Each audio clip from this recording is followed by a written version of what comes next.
Surga menjadi suatu hal yang didamba-dambakan oleh setiap manusia di muka bumi ini sebagai tempat kehidupan abadi di akhirat nanti. Uniknya, bukan hanya kita yang bisa merindukan surga melainkan sebaliknya, surga juga bisa merindukan kita.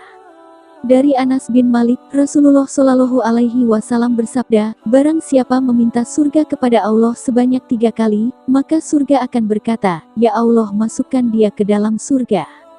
Dan barang siapa meminta dijauhkan dari neraka, maka neraka berkata, ya Allah, jauhkan dia dari neraka. Hadis riwayat Tirmidzi.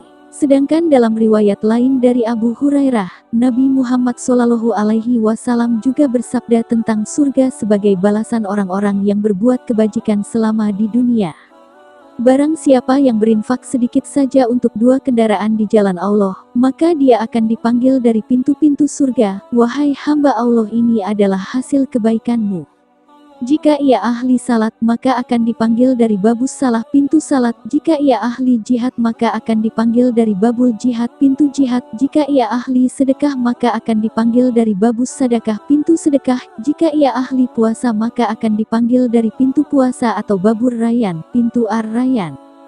Hadis riwayat Al-Bukhari dan Muslim. Sementara itu dalam kitab Raunaqul Majalis disebutkan adanya 4 golongan manusia yang dirindukan surga di antaranya. 1. Ta'alil Qur'ani, pembaca Al-Quran. Rasulullah Shallallahu Alaihi Wasallam bersabda, bacalah Al-Quran, naiklah pada derajat-derajat surga, dan bacalah dengan tartil sebagaimana engkau membacanya dengan tartil di dunia. Sesungguhnya kedudukan derajatmu pada kadar akhir ayat yang engkau baca.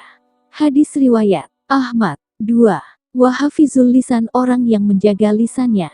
Dalam sebuah hadis dikatakan, wahai Rasulullah, ada seorang wanita yang hanya melaksanakan salat wajib saja dan hanya bersedekah dengan sepotong keju namun dia tidak pernah menyakiti tetangganya. Nabi Shallallahu Alaihi Wasallam lantas menjawab, dia termasuk penghuni surga. Hadis riwayat Bukhari. 3. Wa mutimul jia'an, orang-orang yang memberi makan pada yang kelaparan. Rasulullah Shallallahu Alaihi Wasallam bersabda, siapapun kaum mukmin yang memberi makan mukmin lain yang kelaparan, maka pada hari kiamat nanti Allah akan memberinya makanan dan buah-buahan surga. Hadis riwayat Tirmidzi. 4. Wasoimin fi syahri Ramadan, orang yang berpuasa di bulan Ramadan.